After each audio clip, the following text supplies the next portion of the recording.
Pada video kali ini kita akan mempelajari tentang cara menentukan daerah asal atau domain terlebih dahulu ya. Di sini ada dua sebenarnya. Menentukan daerah asal atau domain dan juga menentukan daerah hasil atau range. Tapi kita fokus untuk materi yang pertama terlebih dahulu, ini dulu yang atas. Yaitu menentukan domain. Untuk menentukan suatu domain, misalnya ada fungsi fx dan gx, nanti domainnya adalah suatu irisan dari kedua domain tersebut. Sebelum masuk ke sini, kita kenal dulu daerah asal itu yang mana, daerah hasil itu yang mana kalau di dalam grafik. Nah, di sini ada grafik. Nah, untuk daerah asal atau domain itu sendiri adalah yaitu ini ya, ini namanya domain.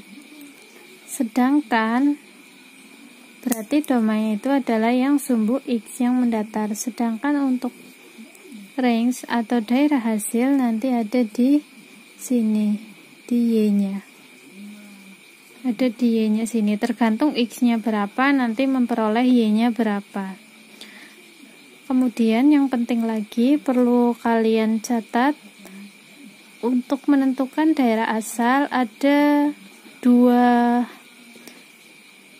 fungsi khusus. Yang pertama itu ketika kalian ketemu suatu fungsi rasional atau fungsi yang bentuknya akar, ada yang menyebutnya ini juga fungsi rasional ya. Nanti ada syarat, dikenakan syarat, yaitu bilangan dalam akar harus lebih dari sama dengan 0. Kemudian ketika ini irasional ya, ini irasional. Kemudian ketika kalian ketemu pecahan, nah ini yang namanya rasional, yang atas tadi irasional ya. Nah, ketika ketemu soal pecahan atau rasional, maka nanti dikenakan syarat, yaitu penyebut tidak boleh sama dengan 0. Lebih paham, kita perhatikan ke contohnya. Di sini saya punya diketahui fx, x plus 2, gx-nya x kuadrat min 3x min 10, kemudian hx-nya adalah akar x plus 1. Untuk soal yang pertama, tentukan daerah asal dari, ini abaikan dulu ya. Kita tentukan daerah asal dari f plus hx, artinya kita mencari daerah asal itu apa? Domain, sering disimbolkan dengan huruf D. D dari f plus h. Ingat, domain suatu fungsi itu adalah irisan dari domain keduanya, berarti df irisan dh. Daerah asal f diiris dengan daerah asal h. Untuk yang pertama, kalian tidak perlu menghitung f plus h-nya, kalian hanya fokus ke fx dan hx selama ini bukan pecahan atau juga bukan akar. Kalian tentukan dulu untuk df-nya, berarti dilihat dari fungsi fx. Fx-nya di sini apa?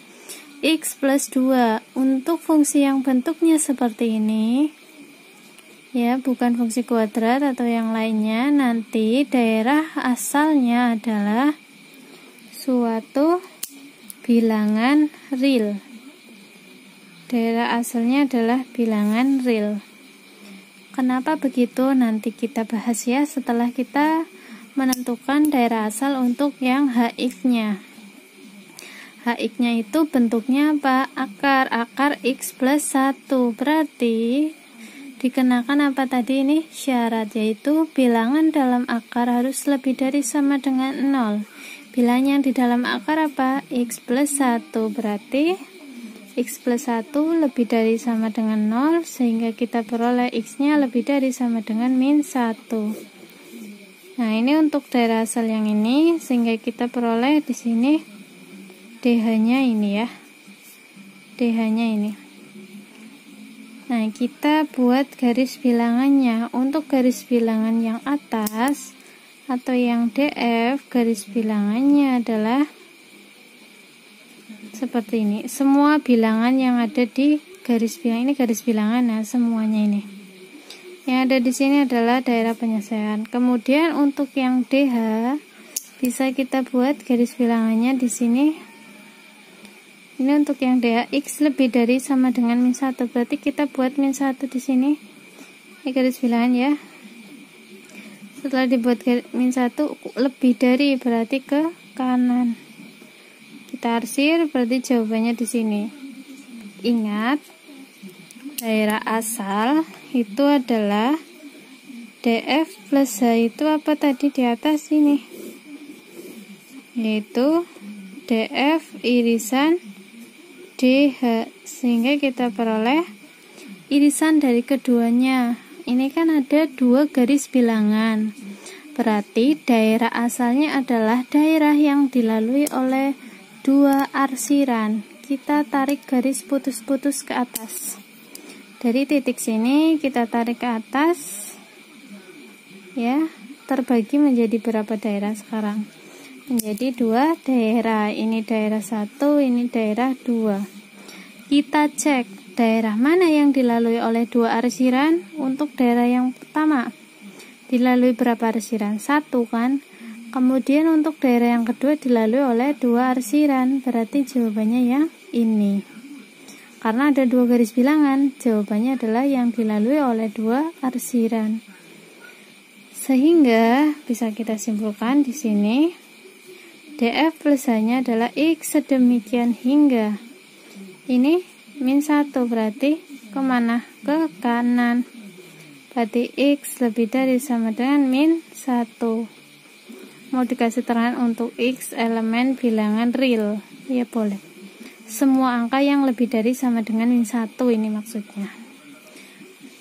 Nah, tadi mau kita bahas kenapa untuk df itu R, karena ketika kalian membuat suatu grafik, misal ya, kalian buat grafik fungsi fx-nya itu tadi x plus 2. Kalau ini kalian buat grafik, misal x-nya saya buat 0, maka ini kan sama saja dengan y sama dengan x plus 2 ya. Nah, maka ketika x sama dengan 0, y-nya akan sama dengan apa? X-nya diganti 0. 0 plus 2 sama dengan 2. Berarti ketika y-nya 0, x-nya itu 1, 2. Berarti ini diperoleh titik berapa, koma berapa? Untuk yang atas ini diperoleh 0,2. 0,2 di mana? Di sini di atas. 0,2 berarti di atas ya, 1, 2. Ini adalah 0,2. Kemudian ketika x-nya sama dengan 1, maka y-nya berapa? X-nya diganti 1. 1 plus 2 berapa? 3. Sehingga titiknya ketemu berapa? 1,3. Misal 3 di sini ya, 3. 1 di sini. Ini 3. Berarti kita tarik titik 1,3 di mana? Kan ada di atas sini. Nah, kan di sini ini adalah titik 1,3. Berarti kita tarik garis ya. Dari kedua titik ini kita tarik garis. Nah, kita tarik garis terus ke sana. Kalau kalian ganti x-nya dengan 2, x-nya dengan min 1, maka akan terbentuk garis seperti ini. Sehingga bilangan berapapun untuk x-nya berapapun itu masuk, kan ada di sini. Nah, ini ditarik garis nih ke sini, ke sini, ke sini, kan melalui semua titik ini. Sehingga ketika kalian ketemu fungsi seperti ini, x plus 2 ataupun 2x plus 1 ataupun 3x plus 1, atau gampangannya kalian ketemu fungsi apa ini namanya? Fungsi linier, bukan kuadrat ya. Kalau kuadrat yang x-nya ada kuadratnya di atas. Nah, kalau kalian ketemu fungsi linier, maka daerah asalnya itu pasti bilangan real, begitu ya.